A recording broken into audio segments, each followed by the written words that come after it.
Millionnaire veut force. Son employé à faire semblant d'être une mère mais brûle de jalousie, en la voyant puissante. Un millionnaire veuf, tourmenté par la douleur de la perte et la pression sociale, convainc son employé de maison de faire semblant d'être la mère de sa fille lors d'une réunion scolaire. Ce qui semblait n'être qu'une farce révèle finalement une femme forte, élégante et attentionnée, capable de conquérir non seulement l'admiration des personnes présentes, mais aussi d'éveiller la jalousie de son patron. Pardon d'interrompre votre histoire, mais si vous aimez ce genre de contenu, n'oubliez pas de vous abonner. Bénissez cette chaîne en nous aidant à grandir et que Dieu vous le rende au centuple. Merci et bonne vidéo. Le lycée Saint-Michel, situé dans le très chic 16e arrondissement de Paris, brillait sous les lumières dorées du crépuscule. Ses jardins parfaitement entretenus et son architecture haussmannienne moderne reflétaient l'élite parisienne qui y envoyait ses enfants. Entre les Mercedes et les BMW alignés sur le parking, Étienne Leclerc-Monet arrêta son Audi noir, respirant profondément avant de sortir du véhicule. Ses mains tremblèrent légèrement, tandis qu'il ajustait sa cravate Hermès. À 38 ans, Étienne avait affronté des conseils d'administration, des négociations à millions d'euros et des crises d'entreprise sans ciller. Mais cette simple réunion de parents d'élèves le mettait au bord de la crise de nerfs. La raison était simple. Les questions gênantes qui surgiraient inévitablement sur la mère absente de sa petite Clémence. « Monsieur Étienne, tout va bien ?»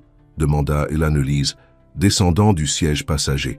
La femme de 42 ans était employée de maison chez les Leclerc-Monet depuis 3 ans, mais ce soir, elle avait une mission complètement différente. Anne-Lise portait une robe bleu marine élégante mais discrète qu'elle avait achetée avec ses économies aux Galeries Lafayette, après qu'Étienne lui eut expliqué le plan. Ses chaussures à talons bas étaient confortables, mais sophistiquées, et ses cheveux châtains étaient relevés en un chignon simple mais raffiné. Un collier de fausses perles, mais convaincantes, complétait sa transformation. « Souvenez-vous, » murmura Étienne alors qu'il marchait vers l'entrée principale du lycée, « si quelqu'un pose des questions sur le travail de Clémence à la maison ou son comportement, c'est vous qui la connaissez le mieux. Si on vous interroge sur sa mère biologique, dites simplement que c'est un sujet délicat. » Anne-Lise acquiesça, bien qu'elle sentît un nœud dans son estomac. Ce n'était pas la première fois qu'elle se sentait déplacée dans le monde des riches, mais faire semblant d'être la mère de Clémence était un territoire complètement inconnu. Cependant, quand elle pensa à la petite fille de 6 ans qu'elle en était venue à aimer comme sa propre fille, elle sut qu'elle ferait n'importe quoi pour la protéger des regards curieux et des commentaires blessants. La salle des fêtes du lycée était décorée de drapeaux français et d'œuvres d'art réalisées par les élèves. Pères et mères, vêtus de vêtements de créateurs, conversaient en petits groupes, tenant des coupes de champagne en attendant que la présentation de la directrice commence. L'arôme de café et de croissants frais flottait dans l'air, une touche traditionnelle française que le lycée maintenait malgré son ambiance cosmopolite. Quand Étienne et Anne-Lise entrèrent dans la salle, plusieurs parents se tournèrent pour les regarder. Anne-Lise sentit tous les regards l'évaluer, mais elle garda son sang-froid avec une grâce naturelle qui la surprit elle-même. Elle sourit chaleureusement lorsque Madame Dubois, mère d'un camarade de Clémence, s'approcha pour les saluer. « Quel plaisir de vous rencontrer enfin !» s'exclama Madame Dubois, tendant la main à Anne-Lise. « Clémence parle beaucoup de vous à la maison. Elle dit que vous faites les meilleures quiches lorraines de tout Paris. » Anne-Lise rit naturellement, sa nervosité initiale s'évanouissant. « Oh, cet enfant exagère, bien que je doive avouer que les quiches sont ma spécialité. Ma grand-mère m'a appris la recette quand j'étais petite, en Bretagne. » Étienne observa avec un étonnement croissant la façon dont Anne-Lise se débrouillait dans la conversation. Non seulement elle répondait avec assurance, mais elle le faisait avec une authenticité qu'il voyait rarement dans son cercle social. Lorsque d'autres parents se joignirent à la conversation, Anne-Lise les accueillit avec la même chaleur, s'informant sincèrement sur leurs enfants et partageant de tendres anecdotes sur Clémence. « Maman Anne-Lise !» cria une petite voix familière. Clémence courut vers eux, ses couettes rebondissant, alors qu'elle se dirigeait directement dans les bras d'Anne-Lise. La petite fille portait l'uniforme du lycée, jupe à carreaux bleus et blancs, chemisier blanc impeccable, et pull bleu marine avec l'écusson de l'établissement. « Mon amour, comme tu es jolie !» dit Anne-Lise, soulevant Clémence dans une étreinte chaleureuse. « Tu as été sage à l'école aujourd'hui. » « Oui, et la maîtresse Sophie a dit que mon dessin de la famille était le plus beau de tous, » répondit Clémence avec fierté, prenant la main d'Anne-Lise et ne la lâchant pas un instant. Étienne sentit quelque chose d'étrange se remuer dans sa poitrine en observant l'interaction. Pendant 3 ans, il avait vu Anne-Lise s'occuper de Clémence avec dévouement, mais toujours à distance, de sa position d'employeur. Ce soir, la voyant interagir comme une égale avec d'autres parents, la voyant recevoir l'amour inconditionnel de sa fille, quelque chose se remua en lui.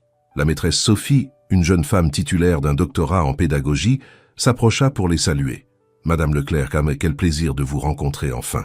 Clémence est une élève exceptionnelle, et je vois d'où lui vient cette personnalité si affectueuse. » Anne-Lise sentit qu'elle rougissait légèrement en étant appelée Madame Leclerc, mais répondit avec grâce. « Merci, maîtresse.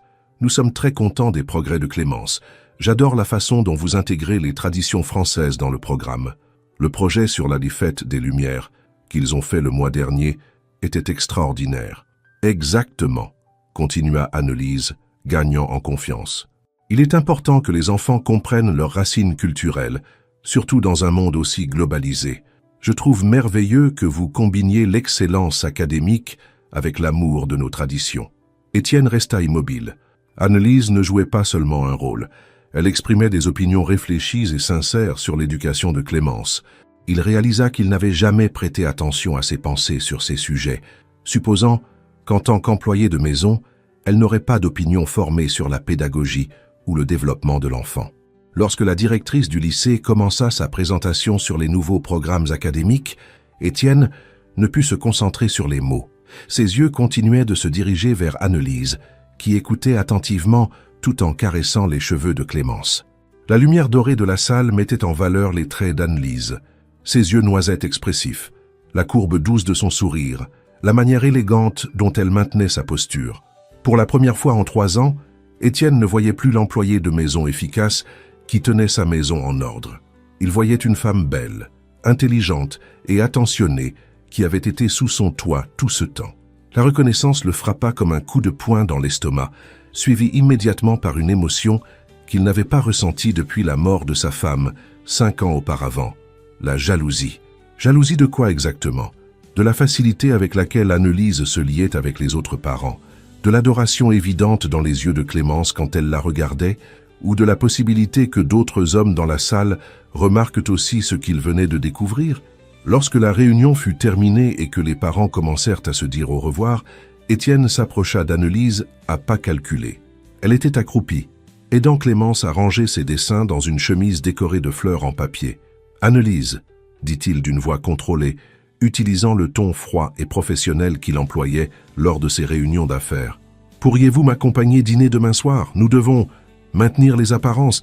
Certains parents pourraient y poser des questions s'ils ne voient pas de continuité dans notre représentation. » Anne-Lise leva les yeux, surprise. En 3 ans de travail pour lui, Étienne ne l'avait jamais invitée à manger, même pas dans la cuisine de la maison.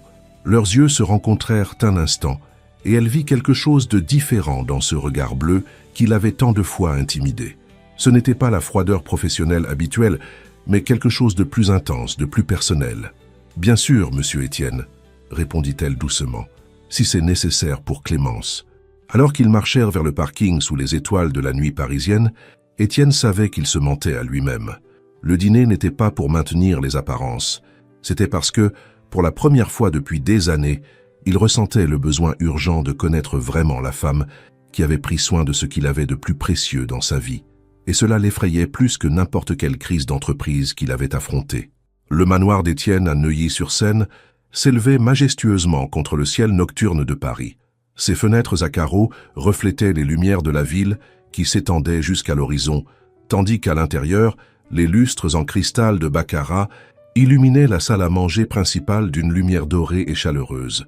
Anne-Lise se regarda une dernière fois dans le miroir de la salle de bain d'invités, ajustant la robe bleu marine qu'elle avait achetée cet après-midi-là dans une boutique de la rue Saint-Honoré. Elle lui avait coûté l'équivalent de 2 semaines de salaire, mais elle savait que cette soirée exigeait quelque chose de plus que ses vêtements de travail habituels. La robe était simple mais élégante, avec une coupe qui mettait en valeur sa silhouette sans être ostentatoire. Elle avait relevé ses cheveux en un chignon bas et avait appliqué un maquillage discret qui mettait en valeur ses traits naturels. Quand elle entra dans la salle à manger, Étienne était déjà debout près de la fenêtre donnant sur le jardin, tenant une coupe de vin rouge. Il portait une chemise blanche sans cravate et un pantalon de ville foncé, une version plus décontractée de sa tenue de travail habituelle. En la voyant entrer, il resta immobile un instant, comme s'il la voyait pour la première fois. « Vous êtes très bien », murmura-t-il, détournant rapidement le regard vers la table qui avait été préparée avec la vaisselle en porcelaine de Limoges qu'il n'utilisait que pour les occasions spéciales. « Merci », répondit Annelise, sentant un nœud dans son estomac. La table était dressée pour deux, avec des bougies allumées et des roses blanches du jardin en centre de table. Tout semblait trop intime pour un simple dîner de ce maintien des apparences. Étienne lui retira la chaise, avec une courtoisie qui la surprit. Pendant 3 ans, leurs interactions avaient été strictement professionnelles. Instructions sur les repas de Clémence, horaires de nettoyage, paiement du salaire. Cette nouvelle formalité chevaleresque la rendait nerveuse. Le premier plat fut servi par Mariki, la cuisinière de la maison, qui échangea un regard complice avec Annelise avant de se retirer discrètement. C'était une blanquette de veau, préparée selon la recette traditionnelle de la grand-mère de Marie, accompagnée de riz et de champignons de Paris frais. « Comment s'est passée votre journée au lycée aujourd'hui » demanda Étienne, goûtant la blanquette tout en maintenant sa voix soigneusement neutre. « Je veux dire, comment vous êtes-vous senti en jouant ce rôle » Annelise le regarda directement dans les yeux, chose qu'elle avait rarement faite par le passé. « Ce n'était pas jouer un rôle, monsieur Étienne. Tout ce que j'ai dit à propos de Clémence était vrai. Je l'aime comme si c'était ma propre fille. » La sincérité de sa voix fit qu'Étienne arrêta sa cuillère à mi-chemin de sa bouche. « Depuis quand me parlez-vous avec autant de franchise ?»« Depuis que vous m'avez demandé de faire semblant d'être la mère de votre fille, » répondit Annelise avec fermeté. « Si vous allez me demander d'agir comme votre égale en public, je ne peux pas continuer à me comporter comme votre employé en privé. C'est déroutant. » Étienne sentit quelque chose de semblable à l'admiration se mêler à sa surprise. Pendant des années, Annelise avait été silencieuse et obéissante, exécutant ses ordres sans poser de questions. Cette nouvelle version d'elle, directe et sans peur, l'intriguait et le déconcertait à la fois. « Parlez-moi de votre famille », dit-il après un moment, remplissant les verres avec du vin rouge de Bordeaux. « En toutes ces années, je sais à peine quelque chose de votre vie personnelle. » Annelise prit une gorgée de vin, sentant la chaleur de l'alcool détendre ses nerfs. « J'ai grandi dans un petit village près de Rennes. Mon père est mort quand j'avais 12 ans, et ma mère a dû travailler de n'importe quelle façon pour nous élever. Elle lavait du linge, vendait des crêpes, gardait des enfants, tout ce qui était nécessaire. Et votre mère maintenant ? Elle a du diabète, répondit Annelise, sa voix s'adoucissant. Elle vit avec moi dans un appartement dans le Croix, 13e arrondissement. Ma sœur cadette, Marine, étudie les soins infirmiers à l'université. Je travaille ici pour payer ses études et les médicaments de ma mère. » Étienne resta silencieux, traitant cette information. Pendant 3 ans, il avait supposé qu'Annelise travaillait pour lui simplement parce qu'elle avait besoin d'un emploi. Il ne s'était jamais soucié de lui demander les responsabilités qu'elle portait sur ses épaules. « Pourquoi ne m'avez-vous jamais rien dit ?» demanda-t-il. « Pourquoi faire ?» répondit Annelise avec un sourire triste. « Vous n'avez pas embauché mes problèmes personnels. Vous avez embauché mon travail.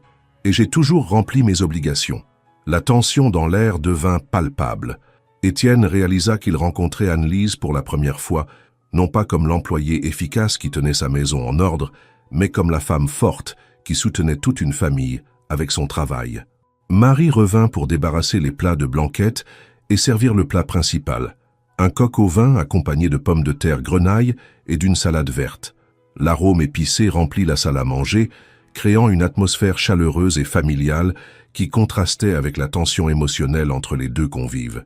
« Clémence, à votre rire », commenta Annelise soudainement, observant une photographie de la petite fille qui décorait la cheminée à proximité. « Quand elle s'amuse vraiment, elle rit exactement comme vous le faisiez quand vous riez encore. » Le silence qui s'ensuivit fut dense, chargé de sous-entendus. Étienne n'avait pas pensé depuis combien de temps il n'avait pas ri sincèrement. Après la mort de sa femme, le rire était devenu rare dans cette maison, réservé uniquement au moment où Clémence réussissait à le lui arracher avec ses bêtises enfantines. « Quand m'avez-vous vu rire pour la dernière fois ?» demanda-t-il, sa voix à peine audible. « Le mois dernier », répondit Annelise sans hésiter. « Clémence essayait d'apprendre à votre chien Rex à danser une bourrée qu'elle avait apprise au lycée. Ils riaient tellement tous les deux que vous n'avez pas pu vous empêcher de rire aussi. » Étienne se souvint de ce moment. Il avait observé depuis la fenêtre de son bureau, sans se rendre compte qu'Annelise avait également été témoin de cet instant de bonheur. Quand ils eurent terminé le plat principal, Étienne se leva pour servir plus de vin, mais ses mains tremblèrent légèrement, et il renversa quelques gouttes sur la table. Annelise se pencha immédiatement pour l'aider, ramassant la serviette en tissu qui était tombée par terre. Leurs doigts se frôlèrent, quand ils atteignirent tous deux la serviette en même temps. Ce fut un contact bref, à peine quelques secondes, mais suffisant pour qu'un courant électrique parcourt les deux. Leurs yeux se rencontrèrent, et dans ce regard, des choses furent communiquées qu'aucun des deux n'était prêt à verbaliser. Annelise se retira la première, plaçant la serviette à côté de l'assiette d'Étienne, avec des mains qui tremblaient imperceptiblement. Aucun des deux ne commenta ce qui s'était passé, mais l'air entre eux s'était chargé d'une électricité nouvelle et dangereuse. « Je devrais me retirer », murmura Annelise après un moment. « Clémence doit se lever tôt demain pour le lycée. » Étienne acquiesça, mais ne bougea pas de sa place. Il l'observa marcher vers la porte de la salle à manger, admirant la grâce naturelle de ses mouvements, la dignité avec laquelle elle portait cette robe bleue qui mettait en valeur chaque courbe de sa silhouette. Quand Annelise disparut par le couloir, Étienne resta seul dans la salle à manger, entouré par les bougies qui se consumaient lentement et l'arôme persistant du coq au vin. Il réalisa que cette nuit avait changé quelque chose de fondamental dans sa perception de la réalité. Pour la première fois en 5 ans, il avait ressenti autre chose que le vide qui s'était installé dans sa poitrine après avoir perdu sa femme, et cela l'effrayait autant que cela l'excitait.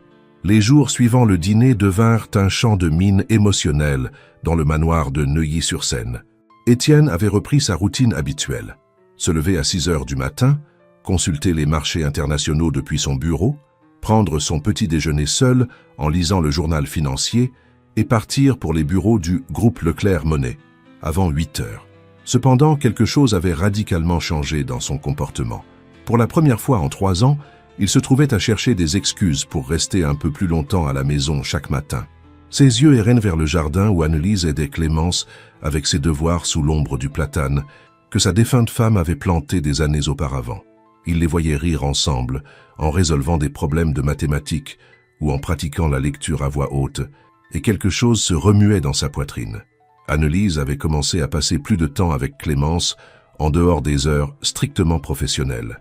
L'après-midi, après avoir terminé ses tâches ménagères, elle s'asseyait dans le jardin pour enseigner à la petite fille des comptines traditionnelles françaises ou pour tresser des bracelets colorés.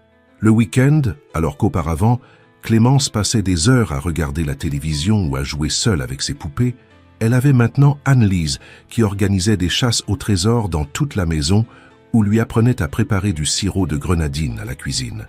Étienne les observait depuis la fenêtre de son bureau, se disant qu'il voulait seulement s'assurer que Clémence était bien soignée. Mais la vérité était plus complexe et troublante. Il ne pouvait pas détacher ses yeux d'Annelise. Il la voyait se déplacer dans le jardin avec une grâce naturelle, ses cheveux lâches brillant sous le soleil parisien lorsqu'elle se penchait pour ramasser les fleurs que Clémence avait cueillies pour faire un bouquet. Il l'observait expliquer patiemment les règles du jeu de la marelle, avec ce sourire genuin qui illuminait tout son visage. Et quand Annelise portait Clémence dans ses bras pour atteindre les pommes du pommier, Étienne sentait une piqûre de quelque chose qu'il n'avait pas expérimenté depuis des années, le désir de faire partie de ce bonheur. Ses tentatives de maintenir la distance professionnelle devinrent de plus en plus forcées et contradictoires. Le mardi matin, alors qu'il révisait des documents dans le salon, il entendit Annelise réorganiser les jouets de Clémence dans la salle de jeu. Sans y penser à 2 fois, il se dirigea vers elle. « Pourquoi rangez-vous les puzzles sur cette étagère ?» demanda-t-il, sa voix plus rude qu'il ne l'avait voulu. « Clémence ne peut pas les atteindre là-haut. » Annelise se tourna vers lui, tenant une boîte de puzzles de 1000 pièces avec l'image de la Sommekeren Tour Eiffel. « Hic. Cette boîte est pour les enfants de 8 ans et plus. Clémence en a 6. J'ai pensé qu'il serait préférable de la garder pour quand elle grandira un peu.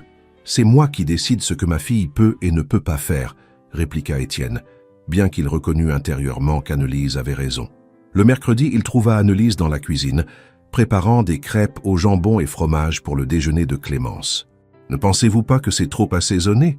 demanda-t-il, goûtant la préparation sans y être invité. « C'est la même quantité que j'utilise toujours, » répondit Annelise, sans cesser de battre les œufs. « Clémence les adore comme ça. Eh bien, peut-être devriez-vous me demander avant d'expérimenter de nouvelles recettes. » Annelise arrêta ses mouvements et le regarda fixement. « Monsieur Étienne, je cuisine pour Clémence depuis 3 ans. Je connais tous ses goûts, ses allergies, ce qu'elle aime et ce qui la rend malade à l'estomac.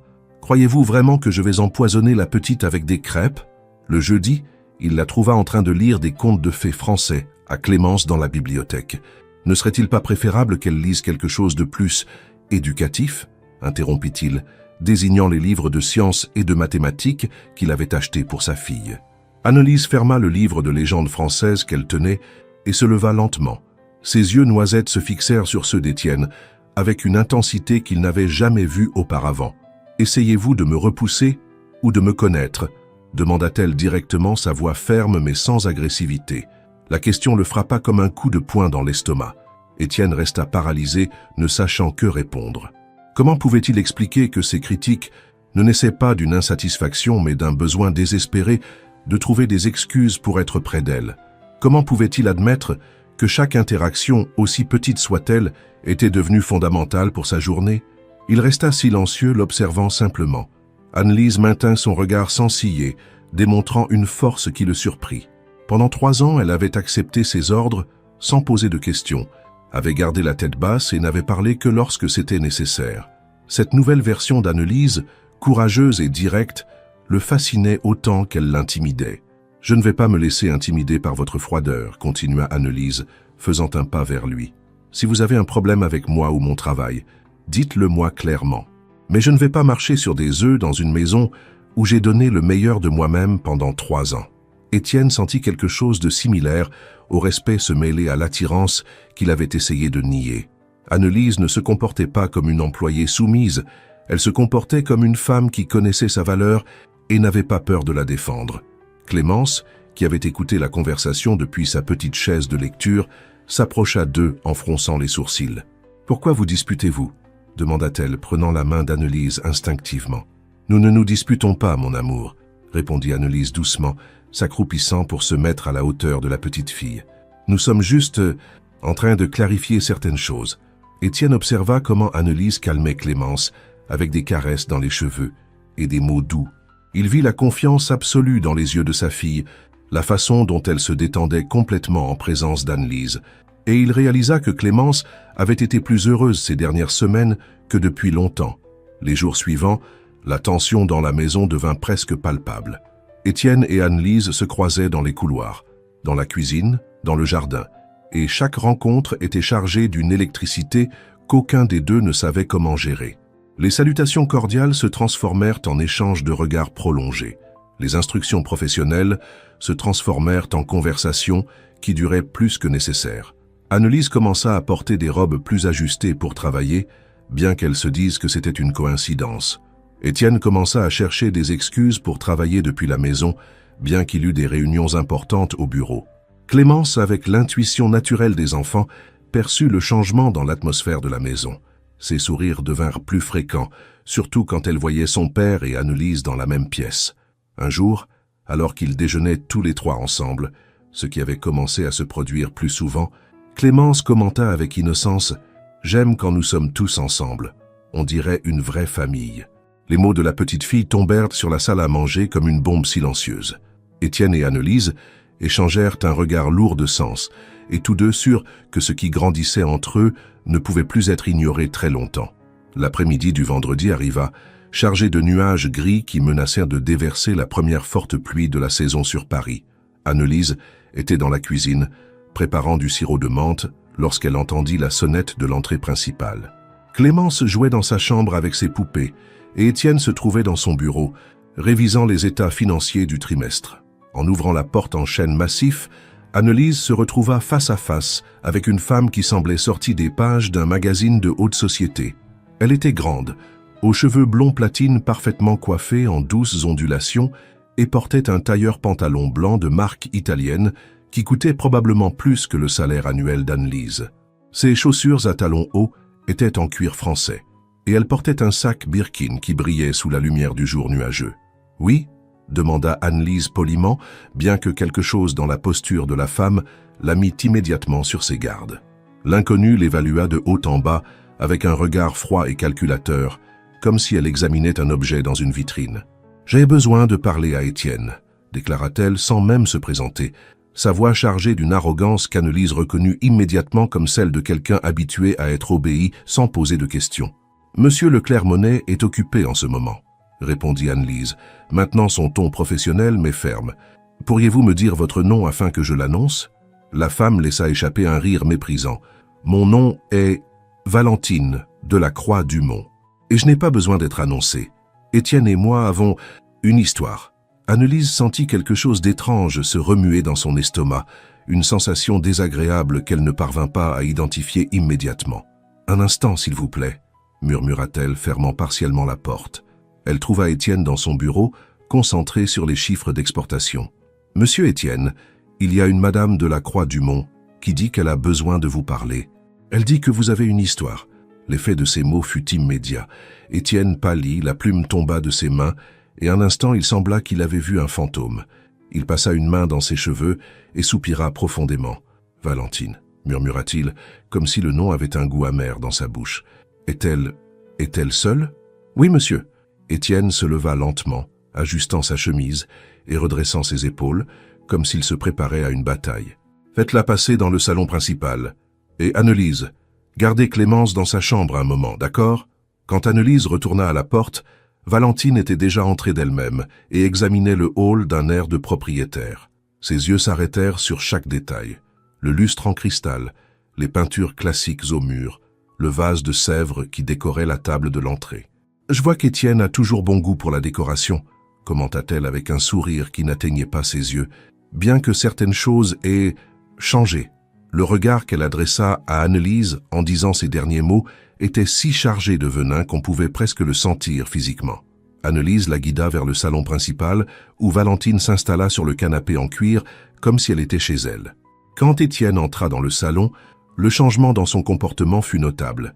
Sa posture devint plus rigide, son expression plus contrôlée, comme s'il avait activé un masque social qu'Annelise n'avait jamais vu auparavant. « Valentine, » dit-il d'une voix neutre, « je ne m'attendais pas à vous voir.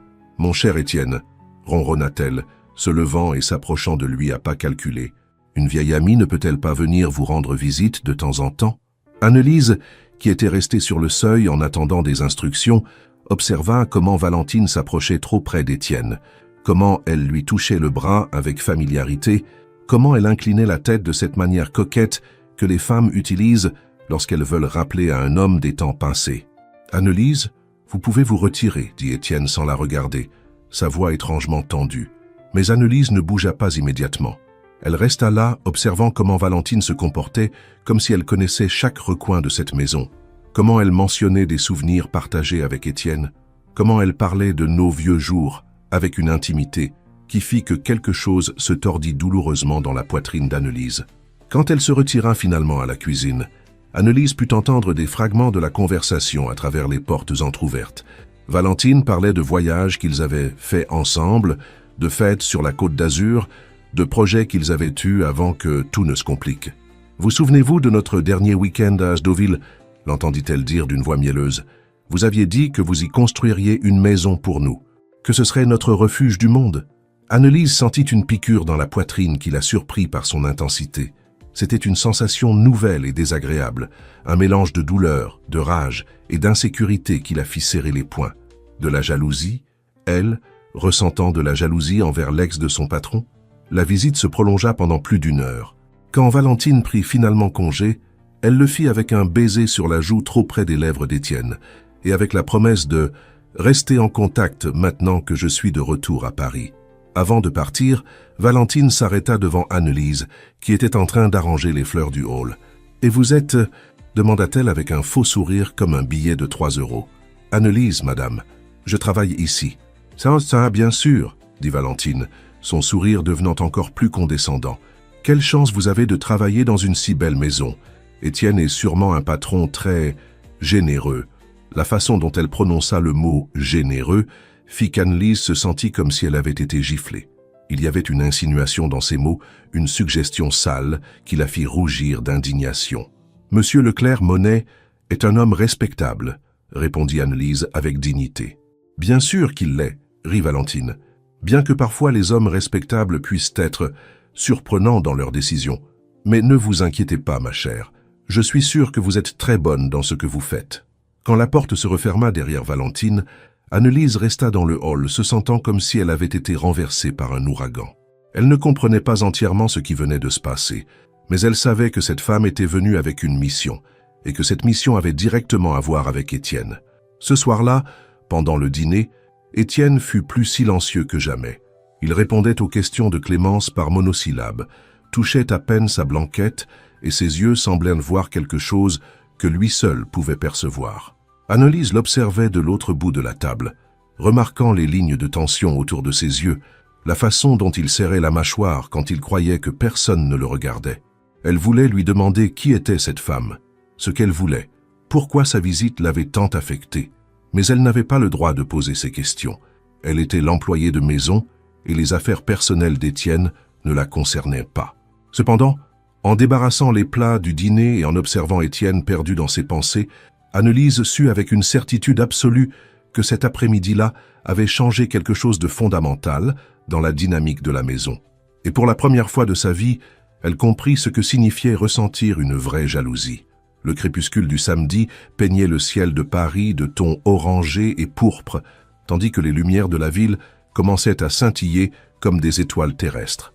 Annelise avait fini de coucher Clémence, après lui avoir lu 3 contes d'affilée sur des princesses françaises que la petite fille avait choisis dans sa bibliothèque personnelle. La petite s'était endormie en serrant sa poupée de chiffon, avec un sourire tranquille qui faisait toujours fondre le cœur d'Annelise. En descendant les escaliers vers la cuisine pour préparer la tisane de verveine qu'elle prenait habituellement avant de dormir, Annelise remarqua que les lumières du bureau d'Étienne étaient éteintes. C'était étrange. Il travaillait toujours tard le week-end, révisant des contrats ou parlant au téléphone avec des partenaires commerciaux d'autres pays. Une intuition la mena vers la fenêtre donnant sur le jardin arrière. Là, sous le platane qui commençait déjà à montrer ses premières fleurs violettes de la saison, elle vit la silhouette d'Étienne assis sur le banc en fer forgé que sa défunte femme avait choisi des années auparavant. Dans sa main, il tenait une coupe de vin rouge, et sa posture penchée en avant suggérait le poids de pensées profondes. Annelise hésita un instant. Pendant 3 ans, elle avait respecté religieusement les espaces privés d'Étienne, comprenant que sa douleur était un territoire interdit pour une employée. Mais après la visite de Valentine, après avoir vu comment cette femme avait remué quelque chose d'obscur en lui, Annelise sentit que les règles avaient changé. Elle prit 2 tasses dans le placard, prépara de la tisane de verveine avec du miel et sortit dans le jardin.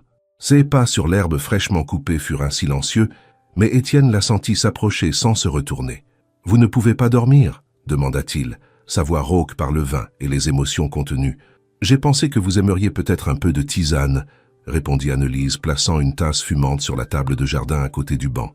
La nuit est fraîche. Étienne leva les yeux vers elle pour la première fois. Ses yeux bleus, normalement si contrôlés et froids, montraient une vulnérabilité qu'Annelise n'avait jamais vue. Il avait de profondes cernes, et ses cheveux, normalement parfaitement coiffés, étaient ébouriffés, comme s'il avait passé ses mains dedans à plusieurs reprises. « Asseyez-vous, murmura-t-il, désignant l'espace à côté de lui sur le banc, à moins que vous n'ayez quelque chose de plus important à faire. » Annelise s'assit, maintenant une distance prudente, mais suffisamment proche pour sentir la chaleur émanant de son corps. L'arôme du vin se mêlait au parfum nocturne des jasmins qui poussaient le long du mur arrière du manoir. « Valentine était ma fiancée », commença Étienne soudainement, sans préambule, regardant les lumières lointaines de la ville. « Nous allions nous marier 2 mois après la mort d'Isabelle. » Annelise sentit comme si on lui avait donné un coup de poing dans l'estomac. Isabelle. Pour la première fois en 3 ans, Étienne avait prononcé le nom de sa défunte femme en sa présence. Isabelle était, continua-t-il, sa voix s'adoucissant comme s'il parlait de quelque chose de sacré. Elle était comme l'air, impossible à attraper mais absolument nécessaire pour vivre. Je l'ai rencontrée à l'université, lors d'une conférence sur la responsabilité sociale des entreprises. Elle étudiait le travail social et avait des projets de changer le monde. Annelise ne dit rien. Elle pressentait qu'Étienne avait plus besoin de parler qu'elle n'avait besoin de répondre. Nous nous sommes mariés 3 ans plus tard. Elle voulait attendre de terminer son master. Nous avions tant de projets. Sa voix se brisa légèrement. Nous allions avoir 5 enfants. Nous allions construire des écoles dans des communautés rurales. Nous allions voyager dans toute l'Europe pour travailler sur des projets sociaux. Elle m'avait appris que l'argent n'avait de valeur que s'il servait à aider les autres. Le silence s'étendit entre eux, remplie uniquement par le son lointain du trafic et le murmure du vent entre les feuilles du platane. « Comment est-elle morte » demanda Annelise doucement. « Accident de voiture » répondit Étienne, sa voix à peine audible. Elle revenait d'une réunion avec des parents d'élèves d'une école rurale en Seine-Saint-Denis. Il pleuvait. Un camion a perdu le contrôle sur le périphérique et... Il ne put terminer la phrase. Annelise sentit des larmes lui picoter les yeux. Elle pouvait imaginer la douleur déchirante de perdre quelqu'un de si jeune, si plein de vie et de but. Quand elle est morte, j'étais en réunion de travail. Ma secrétaire a dû m'interrompre pour me donner la nouvelle. Je ne suis pas arrivé à l'hôpital à temps pour lui dire au revoir. La voix d'Étienne devint amère. Je gagnais de l'argent pendant que ma femme mourait seule dans une ambulance. Monsieur Étienne, Valentine est apparue aux funérailles. Elle était amoureuse de moi depuis l'université. Mais je ne lui avais jamais donné d'espoir parce que j'étais complètement fou d'Isabelle. Après l'enterrement, elle est restée. Elle s'est occupée de moi pendant les premiers mois, quand je pouvais à peine me lever du lit. Elle m'a convaincu qu'Isabelle aurait voulu que je continue, que je retrouve le bonheur. Annelise commença à comprendre la complexité de la relation entre Étienne et Valentine. Nous nous sommes fiancés 1 an plus tard, mais Étienne prit une longue gorgée de vin.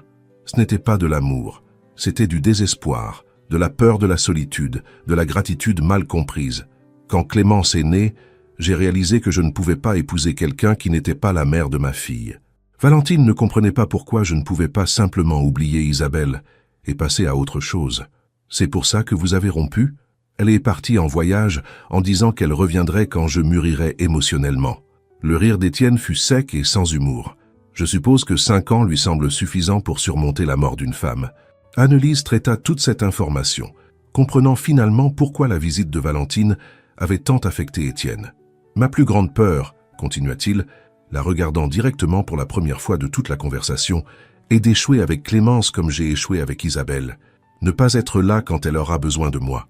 Ne pas lui donner l'amour qu'elle mérite, parce que je suis trop occupé à construire un empire qui n'a plus de sens, sans la personne pour qui je l'ai construit. » Sans y penser, Annelise tendit sa main et la posa doucement sur celle d'Étienne.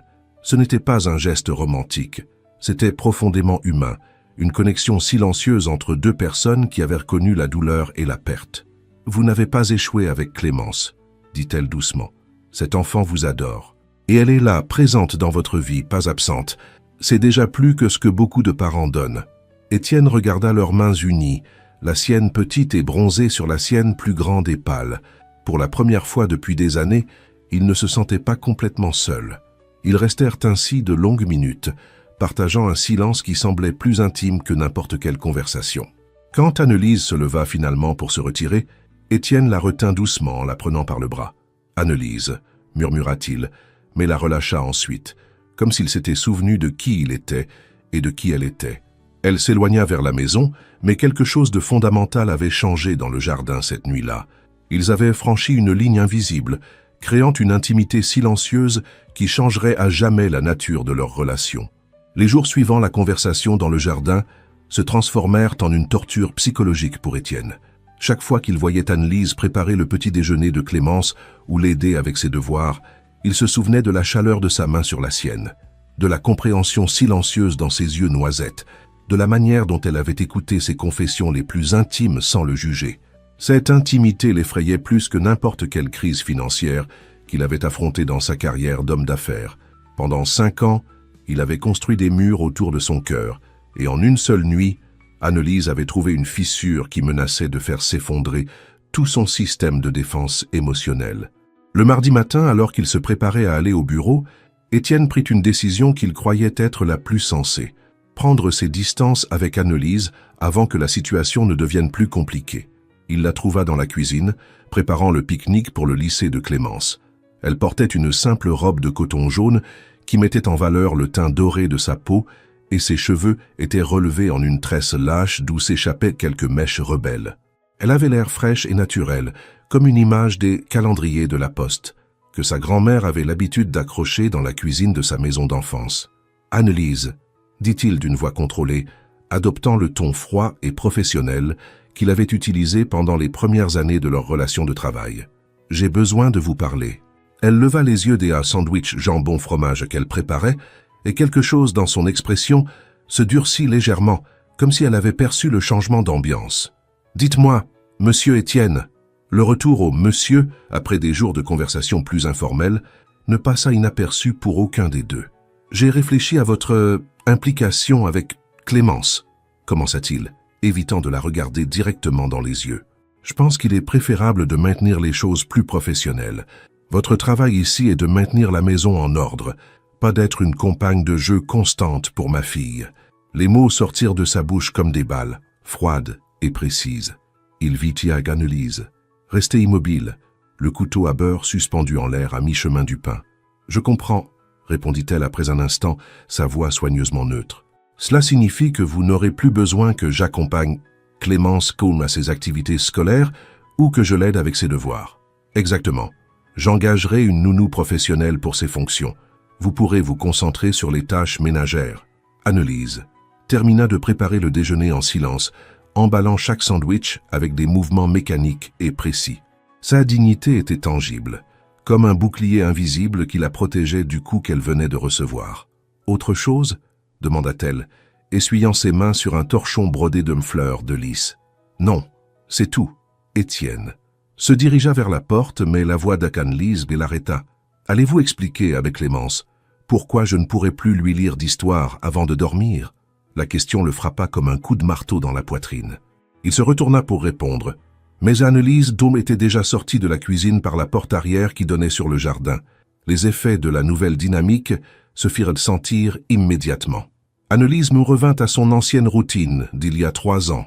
Elle arrivait tôt, faisait son travail de manière impeccable et efficace, et maintenait des interactions minimales avec lui et avec Clémence. Lorsque la petite fille lui demandait pourquoi elles ne pouvaient plus jouer ensemble comme avant, Anneliese répondait avec des phrases courtoises mais fermes. « Ton papa a décidé que c'était mieux ainsi, mon amour. » Clémence commença à se comporter différemment. Ses sourires devinrent moins fréquents, elle passait plus de temps dans sa chambre à jouer seule, et pendant les dîners, elle parlait à peine. Une nuit, alors que Étienne l'aidait avec ses devoirs de mathématiques, Clémence laissa tomber le crayon et le regarda avec des yeux pleins de confusion. « Papa, Anneliese ne m'aime plus ?» La question fut comme un poignard droit au cœur. « Bien sûr qu'elle t'aime, princesse. C'est juste que les choses ont un peu changé. J'ai fait quelque chose de mal ? Non, mon amour, tu n'as rien fait de mal. » Mais en consolant sa fille, Étienne réalisa qu'il avait fait quelque chose de terrible. Il avait détruit le bonheur de Clémence par sa propre lâcheté émotionnelle. Les 2 semaines suivantes furent les plus longues de la vie d'Étienne. La maison semblait froide et silencieuse, comme un musée plutôt qu'un foyer. Anneliese remplissait ses obligations de manière impeccable, mais sa présence ne remplissait plus les espaces comme avant. Plus de rires résonnants du jardin, plus de chansons paillardes pendant qu'elle cuisinait, plus de conversations spontanées dans les couloirs. Étienne se découvrit cherchant des excuses pour rester à la maison, espérant rencontrer Anneliese dans un couloir, mais elle avait perfectionné l'art de devenir invisible. Quand ils se croisaient dans un espace, elle le saluait avec un respect professionnel et se retirait rapidement. Le vendredi soir, après avoir couché Clémence Maby, qui avait pleuré parce qu'elle s'ennuyait de ses histoires avant de dormir, Étienne ne put plus supporter la situation. À 11h du soir, il se dirigea vers le rez-de-chaussée où se trouvait la chambre de service de Anneliese. Il frappa doucement à la porte en bois et après un instant, elle ouvrit. Elle portait une simple robe de chambre en coton rose pâle. Ses cheveux lâches tombaient en vagues naturelles sur ses épaules et son visage était complètement démaquillé. Elle avait l'air plus jeune, plus vulnérable, mais aussi plus belle qu'Étienne ne l'avait jamais vue. « Monsieur Étienne », dit-elle surprise, ajustant sa robe de chambre. « Est-ce que quelque chose est arrivé à Clémence ?»« Non, elle va bien. Moi, j'avais besoin de vous parler. » Anneliese ne l'invita pas à entrer, mais ne ferma pas la porte non plus. Elle resta sur le seuil, attendant. « Je crois que j'ai commis une erreur, » commença Étienne, les mots sortant avec difficulté. « Clémence, vous manque. La maison n'est pas la même sans votre présence. »« Je comprends, » répondit Anneliese, sa voix soigneusement contrôlée. « Vous voulez que je reprenne mes fonctions précédentes ? » ?»« Oui, mais je veux aussi vous demander pardon. Je n'avais pas le droit d'éloigner Clémence Cohn de quelqu'un qui l'aime autant. » Pour la première fois en 2 semaines, Anneliese le regarda directement dans les yeux. Dans ce regard, il y avait de la douleur, mais aussi une force qui le laissa sans voix. « Monsieur Étienne, dit-elle avec une dignité qui l'humilia complètement. J'aime cet enfant comme si c'était ma propre fille. Je l'aime depuis le premier jour où je suis arrivé dans cette maison et que je l'ai vu pleurer sa maman. Je l'ai soigné, je l'ai consolé, je l'ai vu grandir pendant 3 ans. Cet amour ne s'éteint pas et ne s'allume pas à votre convenance. Elle fit une pause et quand elle continua, sa voix tremblait légèrement mais maintenait sa fermeté. Ne jouez pas avec ceux qui ressentent vraiment. Étienne resta paralysé par ces mots. Annelise ferma la porte doucement, le laissant seul dans le couloir sombre avec le poids d'une vérité qu'il n'était pas prêt à affronter. Pour la première fois en 5 ans, il avait peur de perdre quelqu'un. Et cette personne était la femme qui avait été sous son toit tout ce temps, s'occupant de ce qu'il avait de plus précieux dans sa vie, avec un amour qu'il avait tenu pour acquis jusqu'à ce qu'il menace de le lui enlever. Valentine de la Croix-du-Mont n'était pas arrivée là où elle était dans les cercles de la haute société parisienne en étant naïve ou passive. Elle avait une intelligence froide et calculatrice qu'elle avait héritée de son père, un magnate des médias, et une détermination féroce qu'elle avait perfectionnée pendant ses années en Europe. Quand elle décidait que quelque chose lui appartenait, il n'y avait pas d'obstacle qu'elle n'était pas prête à abattre pour l'obtenir. Car Étienne Leclerc-Monnet était quelque chose qu'elle considérait sien de droit. Son réseau de contacts s'étendait comme une toile d'araignée dans tout Paris, y compris les employés de maison des maisons les plus exclusives de Neuilly-sur-Seine. Il ne lui fallut pas longtemps pour apprendre que Étienne avait commencé à se comporter différemment avec son employé de maison, qu'il l'avait emmené à une réunion scolaire, qu'ils avaient dîné ensemble dans la salle à manger principale. Le mercredi matin, alors que Étienne était en réunion du conseil d'administration au bureau du groupe Leclerc-Monnet, Valentine a mis son plan en œuvre. Elle commença avec Claire, la femme de chambre des Duval-Laroche, voisin immédiat d'Emma Étienne. Autour d'un café au très chic Racing Club de France, Valentine glissa des commentaires apparemment innocents sur le fait qu'il était étrange qu'une employée de maison accompagne son patron à des événements sociaux. « Tu ne trouves pas ça bizarre, ma Claire ?» murmura-t-elle d'un ton conspirateur, qu'une femme sans éducation ait soudainement autant d'influence sur un homme comme Étienne. Évidemment, elle sait très bien comment persuader les hommes riches. Claire, toujours avide de potin, promit de diffuser l'information parmi ses contacts dans le service domestique du quartier. Dès le vendredi, les rumeurs s'étaient répandues comme une traînée de poudre dans tout le quartier. On murmurait que Annelise comme avait séduit son patron en profitant de sa vulnérabilité de veuf, qu'elle avait utilisé la petite fille pour manipuler les émotions d'Étienne, qu'elle était enceinte et le faisait chanter pour obtenir de l'argent. Annelise commença à remarquer les regards étranges quand elle allait au marché des enfants rouges pour acheter des légumes frais. Les autres employés de maison, qui la saluaient cordialement auparavant, chuchotaient maintenant derrière son dos et l'observaient avec un mélange d'envie et de mépris. Le coup de maître de beau Valentine arriva le vendredi après-midi. Étienne avait organisé un déjeuner d'affaires chez lui pour accueillir un groupe d'investisseurs japonais intéressés par l'expansion de leurs opérations en France. C'était un événement crucial pour finaliser un contrat d'1 million d'euros qu'il négociait depuis des mois. Annelise avait préparé un menu fusion qui combinait des saveurs françaises avec des techniques culinaires japonaises, soupe miso au cerfeuil, sashimi de thon à la sauce ponzu et gingembre, et au poulet teriyaki servi sur un tempura de légumes. La table de la salle à manger principale était dressée avec la plus belle vaisselle de porcelaine, des arrangements floraux d'orchidées blanches et des coupes en cristal qui brillaient sous la lumière de midi. Les investisseurs étaient arrivés ponctuellement, accompagnés de leurs traducteurs et conseillers juridiques. La conversation fluait dans un mélange d'anglais, de japonais et de français, tandis qu'ils discutaient des détails de la construction d'une nouvelle usine de fabrication en Normandie. Annelise servait les plats avec une discrétion professionnelle, se maintenant invisible comme elle avait appris à le faire pendant ses années de service. Tout se passait parfaitement jusqu'à ce que Valentine apparaisse sans préavis. Elle entra dans la salle à manger comme si elle était la maîtresse de maison, vêtue d'un tailleur Chanel crème et portant un bouquet de roses rouges qu'elle avait clairement apporté comme prétexte à sa visite surprise. « Étienne, mon chéri !» s'exclama-t-elle d'une voix mélodieuse, se dirigeant directement vers lui et l'embrassant sur les 2 joues avec une familiarité qui suggérait l'intimité. « Je ne savais pas que tu avais des invités. J'espère ne rien interrompre d'important. » Face Étienne, que l'on se tendit visiblement, mais il garda son calme professionnel. « Valentine, je ne m'attendais pas à te voir. Nous sommes en réunion d'affaires. »« Bien sûr, répondit-elle, s'asseyant sur une chaise vide comme si elle avait été invitée. « Ne vous inquiétez pas pour moi, continuez vos affaires pendant que j'attends. » Les investisseurs japonais échangèrent des regards gênés, clairement confus par la dynamique de la situation. Étienne tenta de reprendre la conversation sur les spécifications techniques et les calendriers de production, mais Valentine l'interrompait constamment avec des commentaires apparemment désinvoltes. « Étienne a toujours eu très bon goût pour les affaires », commenta-t-elle en s'adressant aux investisseurs, bien qu'il puisse parfois être trop confiant avec les mauvaises personnes. En disant cela, ses yeux se fixèrent délibérément sur Annelise, qui servait de l'eau dans les verres avec des mains qui tremblaient imperceptiblement. « Par exemple, continua Valentine, avec un sourire venimeux, il permet au personnel domestique de prendre des libertés que d'autres employeurs considéreraient inappropriées. Mais je suppose que certains hommes sont plus susceptibles à un certain type de influence féminine. » Le silence qui suivit fut assourdissant. Les investisseurs japonais, connus pour leur respect de l'harmonie sociale, se sentirent visiblement mal à l'aise.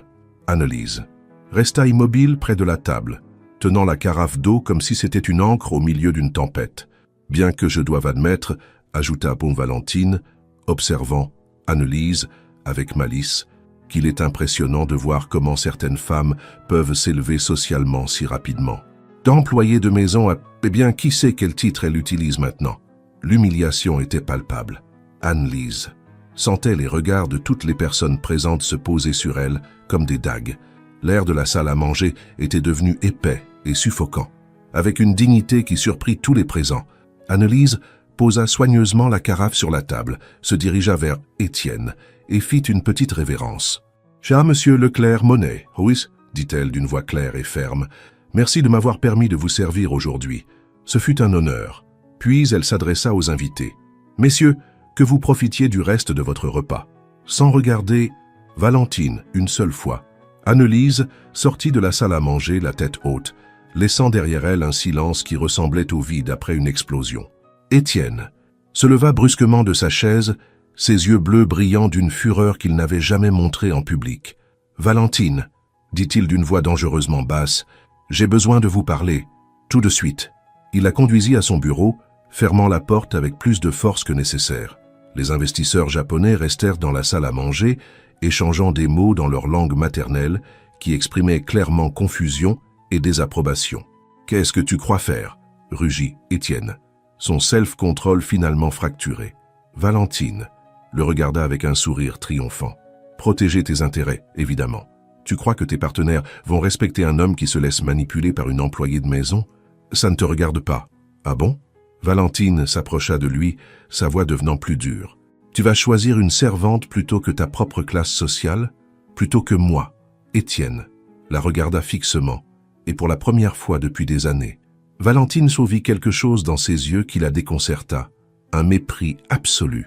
Cette nuit-là, après que les investisseurs se furent retirés tôt et que Valentine fut partie avec des menaces voilées sur les conséquences de ses décisions, Étienne retrouva Annelise dans la cuisine. Elle lavait la vaisselle du déjeuner en silence, ses mouvements mécaniques et précis. Elle avait pleuré. Il pouvait le voir à la légère enflure autour de ses yeux, bien qu'il ne restât plus de larmes. « Tu n'aurais pas dû vivre ça », murmura-t-il depuis le seuil. Annelise ne se retourna pas, mais ses mains s'arrêtèrent un instant avant de continuer à laver. « Mais je l'ai fait », répondit-elle d'une voix sereine, « parce que c'est ma place, et je ne regrette rien. » Sarah Tienma l'observa, tandis qu'elle continuait à travailler, admirant sa force inébranlable. Il sut avec une certitude absolue que ce qu'il ressentait pour elle ne pouvait plus être nié ni rationalisé. C'était de l'amour, pur, simple et indéniable. Le lundi matin, Étienne arriva au bureau du groupe Leclerc Monet, avec une détermination inébranlable qu'il n'avait pas ressentie depuis des années. Les événements du vendredi avaient été la goutte d'eau qui avait fait déborder le vase, et il n'était plus disposé à permettre à Valentine de continuer à détruire la paix de son foyer et la dignité des personnes qui lui importaient. Son premier appel fut à Thierry Martin, le détective privé le plus discret et efficace de Paris. Thierry savait travailler pour la famille Leclerc Monet pendant des années, résolvant des affaires délicates qui nécessitaient une confidentialité absolue. J'ai besoin que vous enquêtiez sur tout concernant Valentine de la Croix-du-Mont, lui dit-il sans préambule. Sa vie en Europe, ses activités financières, ses contacts, tout. Et j'ai besoin des informations pour demain. Une orientation spécifique ? Demanda Thierry, avec son professionnalisme habituel. Cherchez des irrégularités. J'ai le sentiment qu'il y a beaucoup plus derrière son retour en France qu'il n'y paraît. En attendant les résultats de l'enquête, Étienne ne put se concentrer sur ses responsabilités professionnelles. Pendant la réunion du conseil d'administration, il se surprit à penser à l'expression de Annelise lorsque Valentine l'avait humilié, à la dignité avec laquelle elle avait supporté chaque insulte déguisée en courtoisie. Cet après-midi-là, en rentrant chez lui, il trouva Annelise dans le jardin aidant Clémence, avec un projet scolaire sur les traditions françaises. Elles avaient étalé des guirlandes de lampions de couleurs sur une table de jardin et découpé des figures de rois mages et de fleurs de lys pour faire une crèche de Noël en miniature. « Papa, regarde ce que nous faisons !» cria Clémence, en courant vers lui avec une guirlande violette dans les mains. « Tiens, Annelise, go m'apprend comment sa grand-mère faisait les crèches au canton Bretagne. » Étienne observa Annelise, qui avait levé les yeux brièvement pour le saluer d'un sourire courtois avant de reprendre son travail. Elle portait une simple robe de coton bleu ciel et avait de petits morceaux de papier de couleur collés dans les cheveux. Elle avait l'air belle et naturelle, complètement différente de la sophistication artificielle qui avait caractérisé toutes les femmes de son cercle social. Le mardi après-midi, Thierry m'apparut dans son bureau avec un dossier si épais que Étienne sut immédiatement que ses soupçons étaient de fondés. « Ce que j'ai trouvé va vous surprendre. » Commença Thierry, ouvrant le dossier. Valentine de la Croix-du-Mont n'est pas restée 5 ans en Europe à se trouver, comme elle le dit. Elle fuyait un scandale financier à Londres. Les pages suivantes révélèrent une histoire de manipulation et de fraude qui laissa Étienne Sika sans voix. Valentine avait utilisé son nom et leur ancienne relation pour obtenir des crédits frauduleux auprès de banques européennes. Elle avait escroqué plusieurs investisseurs en leur promettant des partenariats avec des entreprises françaises avec lesquelles elle était censée avoir des liens privilégiés grâce à son fiancé millionnaire. « Mais ce n'est pas tout », continua Thierry. « J'ai aussi découvert qu'elle diffuse des rumeurs sur votre employé de maison depuis la semaine dernière. J'ai des enregistrements de conversations téléphoniques où elle donne des instructions spécifiques à d'autres employés de maison sur les informations à propager. » Étienne B. ressentit un mélange de fureur et de culpabilité qui le laissa nauséeux. Valentine Rauh n'avait pas seulement utilisé son nom pour des activités criminelles, mais elle avait délibérément orchestré la campagne de diffamation contre Annelise. Cette nuit-là, il attendit que Clémence soit endormie pour chercher Annelise. Il la trouva dans la cuisine préparant de la pâte à crêpes pour le petit déjeuner du lendemain. Ses mouvements étaient rythmiques et tranquilles, comme si l'acte de pétrir la calmait. « Sonnette qu'Annelise !» commença-t-il, s'asseyant sur l'un des hauts tabourets près du comptoir de la cuisine. « J'ai besoin de vous demander quelque chose, et je veux que vous soyez complètement honnête avec moi. » Elle ne cessa pas de travailler la pâte, mais hocha la tête pour indiquer qu'elle l'écoutait. « Saviez-vous quelque chose sur les activités de Valentine, sur les rumeurs qu'elle a répandues ?» Annelise s'arrêta un instant, puis continua à pétrir avec plus d'intensité. « Je savais que c'était une femme dangereuse, dès le moment où elle a mis les pieds dans cette maison, répondit-elle finalement. Et je savais qu'elle avait commencé à dire du mal de moi dans le quartier. Claire, la femme de chambre des Duval-Laroche, me l'a dit la semaine dernière. Pourquoi ne m'avez-vous rien dit ? Annelise s'arrêta finalement et le regarda directement dans les yeux, parce que ce n'était pas ma place de le faire. Vous avez une histoire avec cette femme, et je ne suis que l'employé de maison. Je n'allais pas m'immiscer dans des affaires qui ne me concernent pas. La réponse le frappa comme un coup de poing, même en sachant qu'elle était attaquée injustement. Annelise avait choisi de protéger sa vie privée et de maintenir les limites professionnelles qu'il avait lui-même établies. « Savez-vous ce que cela me fait ressentir ?» murmura Étienne. « Ce n'est pas mon travail de vous faire ressentir quoi que ce soit de particulier, monsieur Étienne. Arrêtez de m'appeler monsieur, dit-il plus brusquement qu'il ne l'avait voulu. Après tout ce que vous avez enduré à cause de moi, le moins que vous puissiez faire est de m'appeler par mon prénom. » Pour la première fois depuis des jours, Annelise Guin sourit vraiment. D'accord, Étienne. Pendant les jours suivants, quelque chose changea fondamentalement dans la dynamique de la maison. Étienne commença à consulter Annelise sur les décisions concernant Clémence. Quelles activités extrascolaires pourraient lui être bénéfiques? Quelles petites amies inviter à sa prochaine fête d'anniversaire? Même quels vêtements lui acheter pour la saison hivernale? Le samedi, il proposa quelque chose qui surprit les deux femmes de sa vie. Que diriez-vous si nous allions tous les trois au jardin du Luxembourg? Nous pourrions visiter le palais et ensuite aller au parc animalier. Clémence sauta de joie et Annelise accepta avec un sourire timide mais sincère. L'après-midi au parc fut révélateuse pour Étienne. Il observa comment Annelise interagissait avec Clémence pendant la promenade dans les jardins du palais du Luxembourg. Elle lui expliquait l'histoire de la reine Marie de Médicis, avec patience, l'aidait à nourrir les canards dans le lac et riait avec elle quand elle poursuivait des papillons parmi les tilleuls. Au parc animalier, tandis que Clémence s'était fascinée en regardant les hauts pandas géants, Étienne observa Annelise désignant différentes espèces et expliquant des curiosités qu'elle avait apprises dans les livres qu'elle lisait pendant son temps libre. Il réalisa qu'il n'avait jamais vraiment connu cette femme qui s'occupait de sa fille depuis 3 ans. En rentrant à la voiture, Clémence endormie dans les bras d'Annelise, après une journée bien remplie, Étienne ressentit quelque chose qu'il n'avait pas éprouvé depuis la mort de Mame Isabelle. Une paix complète. Non pas la tranquillité superficielle que procure le succès commercial ou la stabilité financière, mais la paix profonde, qui vient d'être exactement là où l'on doit être, avec les bonnes personnes. Ce soir-là, après avoir dîné des croque-monsieur qu'ils avaient achetés dans un camion à burgers, en rentrant à la maison, une expérience que Étienne n'avait pas vécue depuis des années, ils se retrouvèrent dans le salon. Annelise s'était endormie sur le canapé avec Madame Clémence, blottie sur ses genoux, toutes deux épuisées par les aventures de la journée. Étienne resta debout sur le seuil, observant la scène. Clémence avait un petit sourire content sur son visage endormi, et une de ses petites mains reposait sur le bras de sœur Annelise. Annelise avait la tête appuyée en arrière, sa respiration douce et régulière, et son visage complètement détendu montrait une beauté naturelle qui n'avait pas besoin d'artifice. « Comment ai-je pu vivre sans ça ?» murmura-t-il pour lui-même, mais assez fort pour que les mots flottent dans l'air silencieux du salon. Pour la première fois en 5 ans, Étienne Leclerc-Monet se sentit complet. Le gala de bienfaisance de la Fondation Cœur de France était l'événement social le plus important de l'année dans la haute société parisienne. Célébré au luxueux hôtel Ritz, il réunissait des entrepreneurs, des politiciens et des célébrités pour collecter des fonds destinés à des programmes éducatifs dans des communautés rurales.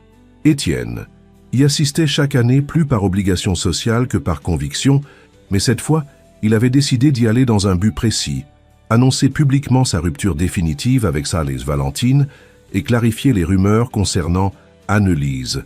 Il avait mis son meilleur costume Armani noir, avait coiffé ses cheveux en arrière avec du gel et portait la cravate de soie bleu marine que Isabelle lui avait offerte pour leur dernier anniversaire.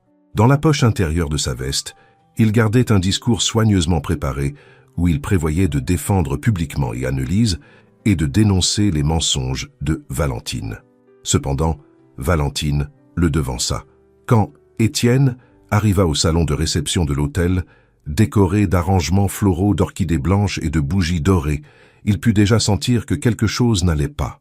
Les conversations s'arrêtèrent brusquement en le voyant entrer, et les murmures qui suivirent avaient un ton de scandale mal dissimulé. François Dupont, associé de son père à l'époque, s'approcha avec une expression préoccupée. « Étienne, tu as vu les nouvelles de cet après-midi » lui demanda-t-il à voix basse, montrant son téléphone portable. L'écran affichait le titre du portail d'information, Le Figaro en ligne. Employé de maison accusé de voler des documents confidentiels à un millionnaire homme d'affaires. L'article, publié à peine 2 heures auparavant, décrivait en détail comment Annelise Durand aurait prétendument volé des documents financiers confidentiels de la maison de Étienne Leclerc-Monet, apparemment pour les vendre à des concurrents. La source principale était une personne proche de la famille, qui avait fourni des preuves photographiques sur les Annelise entrant dans le bureau privé de Étienne à des heures non autorisées. Étienne sentit le monde s'effondrer autour de lui. Les photographies étaient réelles. Elles montraient Anne-Lise dans son bureau, mais il savait que c'était quand il lui avait demandé d'organiser ses archives la semaine précédente. Valentine m'avait manipulé les images pour créer un récit complètement faux. « Où est-il, Valentine » demanda-t-il d'une voix dangereusement basse. François désigna le centre du salon où Valentine était entourée de journalistes des magazines mondains les plus importants de France. Elle portait une robe rouge sang de créateur qui la faisait ressortir comme une tache de sang au milieu de l'élégance de l'événement. « Serge ?» Bien sûr, ce fut douloureux à découvrir, l'entendit-il dire d'une voix théâtralement brisée, tandis que les caméras la filmaient. Étienne a fait confiance à cette femme et elle a trahi cette confiance de la manière la plus vile. En tant qu'ami de la famille, j'ai ressenti l'obligation morale de révéler la vérité. Étienne Toum se dirigea vers le groupe à pas décidés, mais son téléphone vibra avec un appel de Marie, la cuisinière. « Fais monsieur Étienne !» sanglota la femme à l'autre bout du fil. Anne-Lise est partie. Des journalistes sont arrivés à la maison il y a 1 heure, lui criant des questions horribles. Elle a pris ses affaires et est partie sans rien dire. Clémence pleure, elle demande pourquoi les gens disent des choses méchantes sur Anne-Lise. Sans hésiter une seconde, Étienne quitta le gala. Il sortit de l'hôtel sous la légère pluie qui avait commencé à tomber sur Paris, ignorant les cris des reporters qui avaient commencé à le suivre. L'appartement d'Anne-Lise, dans le Pro 13e arrondissement, était situé dans un immeuble de 3 étages, avec une façade en briques rouges et des fenêtres protégées par des barreaux décoratifs. Étienne n'y était jamais allé, mais il avait mémorisé l'adresse de ses dossiers d'employés des années auparavant. Quand il frappa à la porte de l'appartement 2B, il fut accueilli par une femme âgée qui était clairement la mère de Sailesé, Anne-Lise. Elle avait les mêmes yeux noisettes expressifs, mais marqués par des années de travail acharné et d'inquiétude. « Vous êtes le patron de ma fille ?» demanda-t-elle d'une voix prudente. « Oui, madame, j'ai besoin de parler à Anne-Lise. »« Elle ne veut voir personne, » répondit la femme, mais quelque chose dans l'expression désespérée de Étienne la fit hésiter. « Elle est très blessée. S'il vous plaît, supplia Étienne. Je connais la vérité, et je viens arranger ça. » Anne-Lise apparut à la porte derrière sa mère. Elle avait les yeux gonflés d'avoir pleuré, elle portait un vieux sweatshirt gris et un jean usé. Sans maquillage et les cheveux ébouriffés, elle avait l'air vulnérable, mais toujours belle. « Qu'est-ce que vous faites ici ?» demanda-t-elle d'une voix rauque. « Je connais la vérité, » dit Étienne, la regardant directement dans les yeux, « et je suis venu vous demander pardon de ne pas vous avoir protégé plus tôt. » Anne-Lise resta silencieuse un instant, puis s'écarta pour le laisser entrer. L'appartement était petit mais impeccablement propre. Les meubles étaient simples mais bien entretenus, et les murs étaient décorés de photographies de famille et de artisanat français.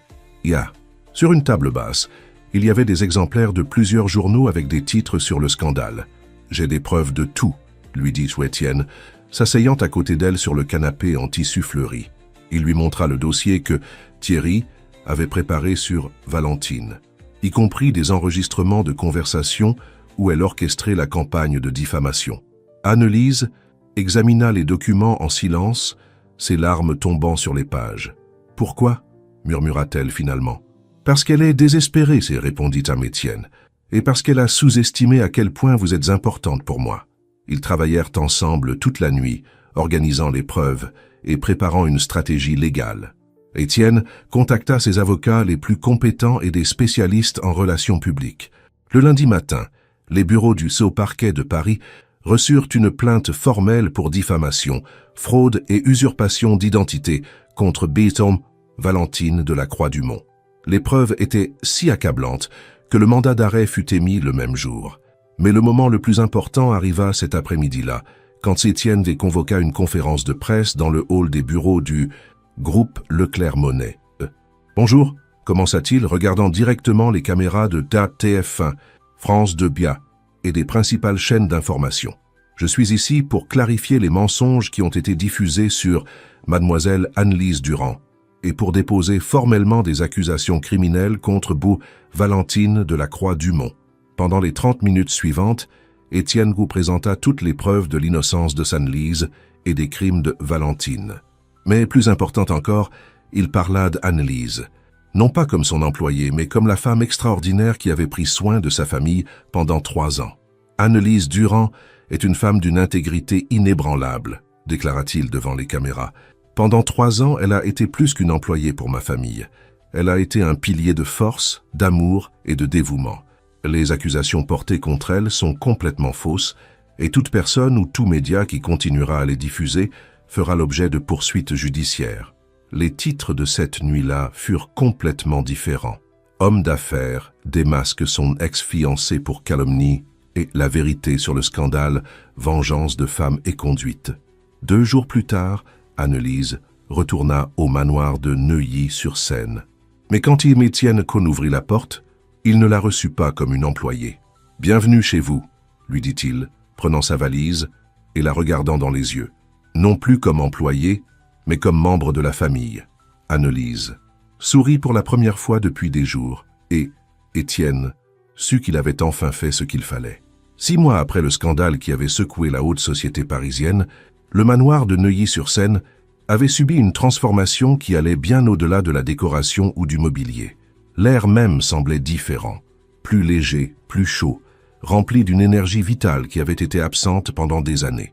L'arôme de scannelle, vanille et chocolat flottait de la cuisine jusqu'au jardin où Da Clémence jouait avec Irex en fredonnant des chansons que Annelise lui avait apprises. La petite fille de 6 ans avait fleuri comme une fleur au soleil. Ses sourires étaient plus fréquents, son rire plus spontané, et ses nuits n'étaient plus hantées par des cauchemars de maman qui ne revenaient pas. Dans la cuisine, devenue désormais le cœur productif de Ha Douceur d'Annelise, la petite entreprise de pâtisserie artisanale qui était née du talent culinaire de Annelise et du soutien inconditionnel de Étienne. Les commandes du jour étaient préparées. Macarons à la noix de coco, pâtes de fruits à l'amarante, marrons glacés et les célèbres churros au caramel, qui étaient devenus la spécialité de la maison. Ce qui avait commencé comme une thérapie émotionnelle pour Annelise, cuisiner pour rester occupée pendant les jours les plus difficiles après le scandale, était devenu une entreprise prospère qui fournissait 3 des pâtisseries les plus exclusives Demain Paris, Quartier Chic et Neuilly-sur-Seine. Étienne avait insisté pour fournir le capital initial, mais Annelise avait refusé tout accord qui n'était pas un prêt formel avec des intérêts justes. « Je ne veux pas de charité », lui avait-elle dit avec cette fermeté caractéristique qu'il avait appris à admirer et à respecter. « Je veux être partenaire, pas bénéficiaire. » Et c'est ainsi que cela s'était passé. Le contrat légal qu'ils avaient signé désignait Annelise comme propriétaire à 100% de l'entreprise, avec Étienne comme investisseur silencieux qui recevrait des retours basés sur les bénéfices réels. Le succès avait été immédiat et soutenu. Les clients revenaient non seulement pour la qualité exceptionnelle des produits, mais aussi pour les histoires familiales qu'Annelise partageait sur chaque recette. Le flan parisien qu'elle avait perfectionné avec sa grand-mère en Bretagne, les gaufres que sa mère préparait pour les dames-marchés de Noël, les dames sablées qu'elle avait appris à faire adolescente pour aider aux dépenses du foyer. Tertulam Étienne Tandy observait la croissance de l'entreprise avec une fierté qui le surprenait par son intensité. Il avait conclu des affaires d'1 million d'euros sans ressentir la satisfaction qu'il éprouvait en voyant Annelise consulter ses livres de comptabilité chaque soir, calculant les profits et planifiant les expansions futures. Mais plus que le succès commercial, ce qui avait vraiment transformé le manoir était la présence constante de Annelise, comme égale, et non comme employée. Pendant la journée, elle travaillait dans sa cuisine laboratoire, mais l'après-midi, elle s'asseyait avec Clémence pour faire les devoirs. Le soir, ils dînaient tous les 3 ensemble comme une famille, et les week-ends, ils exploraient Paris comme ils ne l'avaient jamais fait auparavant. Ils avaient visité le musée du Louvre, où Annelise avait expliqué à Clémence l'histoire de l'art médiéval, avec une passion qui rivalisait avec celle de n'importe quel guide professionnel. Ils avaient flâné le long des quais de la Seine, en bateau-mouche, décorés de guirlandes lumineuses, tandis que des accordéonistes jouaient de la musique traditionnelle et que Annelise leur racontait d'anciennes légendes sur la déesse Sequana. Pour Étienne, ces moments avaient été des révélations. Pendant des années, il avait vécu dans une bulle de privilèges qui l'avait séparé de la richesse culturelle de son propre pays. À travers les yeux de Annelise, il avait redécouvert la beauté de traditions qu'il avait tenues pour acquises, ou pire encore, qu'il avait considéré inférieur aux coutumes européennes que son cercle social préférait. Le changement le plus notable, cependant, était en lui-même.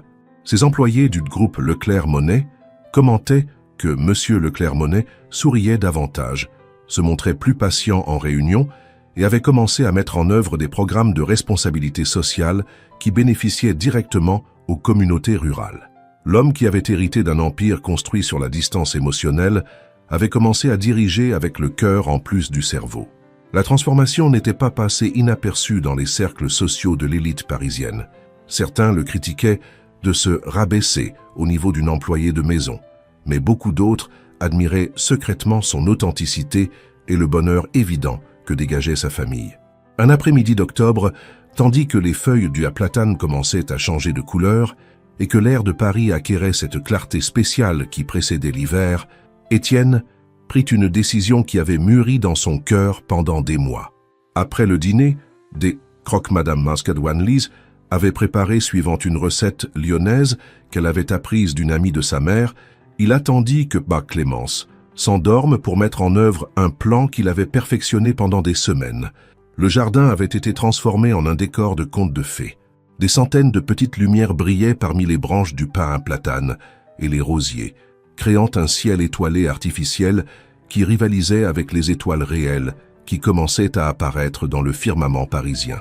La table en fer forgé était couverte d'une nappe en lin blanc, décorée de bougies parfumées à la vanille et d'un centre de table fait de roses de Noël et de branches de pin. « Qu'est-ce que c'est que tout ça ?» demanda Annelise. Quand il la guida vers le jardin, ses yeux brillants de surprise et de quelque chose qui aurait pu être une espérance contenue. « Un dîner », répondit Étienne, lui retirant la chaise avec la courtoisie qu'il avait perfectionnée, mais qui avait maintenant une signification complètement différente. Mais cette fois sans mensonge, sans prétention, sans rôle à jouer. Ils avaient dîné de la potée auvergnate, le plat préféré des deux, accompagné de vin rouge de Bourgogne. La conversation avait coulé naturellement, comme elle avait appris à le faire entre eux. Ils parlèrent des plans d'expansion de l'entreprise de Annelise, des progrès de sa Clémence passe au lycée, d'un voyage familial qu'il préparait pour aller en Bretagne, rencontrer la famille élargie de Annelise. Quand ils eurent terminé le dessert, un flan parisien fait des propres mains de Annelise, Étienne se leva et s'approcha de l'autre côté de la table. Il s'agenouilla à côté de la chaise de Annelise, prenant ses mains entre les siennes. « Annelise, commença-t-il, sa voix tremblant légèrement d'émotion contenue, pendant 5 ans, j'ai cru que l'amour véritable n'arrivait qu'une seule fois dans la vie, qu'après Isabelle, mon cœur s'était fermé pour toujours. » Jeanne Stizopo le regardait avec des larmes s'accumulant dans ses yeux, mais elle ne l'interrompit pas. « Mais tu m'as appris que le cœur n'est pas comme une maison avec une seule porte, » continua Étienne. « Il peut avoir de nombreuses pièces, et chaque amour peut être différent mais tout aussi vrai. Mon amour pour ton Isabelle Meu était l'amour de la jeunesse, rempli de rêves et de projets parfaits. Mais mon amour pour toi, il s'arrêta, cherchant les mots justes. Mon amour pour toi est l'amour d'un homme qui connaît la douleur, qui a perdu, qui a échoué, et qui a trouvé en toi non seulement la partenaire parfaite, mais la femme qui m'a aidé à devenir l'homme que je veux être. » Les larmes de Beau. Annelise avait commencé à couler librement, brillant comme des diamants sous les lumières du jardin. « J'ai peur, » admit Étienne, avec une honnêteté brutale. « J'ai peur de ne pas être suffisant, de ne pas pouvoir te protéger comme il le faudrait, qu'un jour tu te réveilles et que tu réalises que tu mérites quelque chose de mieux qu'un veuf avec trop de bagages émotionnels. » « Étienne, » murmura Annelise, « mais j'ai plus peur de me réveiller demain sans t'avoir dit que je t'aime, » continua-t-il, « que tu es la femme la plus extraordinaire que j'ai jamais rencontrée, que je veux passer le reste de ma vie à apprendre de ta force, à rire avec ta joie et à construire une vraie famille avec toi et avec Clémence. » Il resta silencieux un instant, rassemblant son courage pour les mots finaux. « Veux-tu m'épouser » La réponse de Annelise ne vint pas en mots. Elle se leva de sa chaise, s'agenouilla à côté de lui sur l'herbe du jardin et l'embrassa avec une passion qui contenait des années d'amour contenu, des mois d'espoir silencieux et la promesse d'un avenir construit sur des bases solides de respect mutuel et d'amour véritable. Le baiser fut long, profond, rempli de tous les mots qui n'avaient pas besoin d'être dits. Quand ils se séparèrent enfin, leurs fronts restèrent collés, respirant le même air sous le ciel étoilé de Paris. « Oui !» murmura Sanli, joint contre ses lèvres. « 1000 fois oui !» À ce moment-là, entouré par l'arôme des fleurs nocturnes et le son distant de la ville qui vivait et respirait autour d'eux, Étienne Leclerc-Monet comprit enfin une vérité qui avait échappé à des générations d'hommes puissants avant lui. Le vrai pouvoir ne résidait pas dans le contrôle d'empire ou l'accumulation de richesses.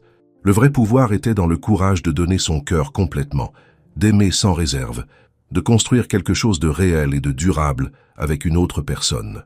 Et tandis qu'il restait là, entre promesses murmurées et regards qui parlaient de futurs partagés, non seulement un couple était né, une vraie famille était née, forgée non par le sang ou la commodité, mais par le choix conscient de s'aimer et de prendre soin l'un de l'autre. En haut, depuis sa fenêtre du 2e étage, Clémence les observait avec un sourire endormi, mais satisfait, enfin sûr que les 2 adultes les plus importants de sa vie avaient trouvé le chemin du bonheur qu'elle avait toujours su qu'ils méritaient. L'histoire qui avait commencé par un mensonge nécessaire lors d'une réunion scolaire avait évolué vers la plus belle des vérités, que le véritable amour, lorsqu'il est construit sur le respect, l'admiration et l'attention mutuelle, peut surmonter toutes les barrières sociales, panser toutes les blessures du passé et créer des futurs qu'aucun des intéressés n'aurait pu imaginer seul.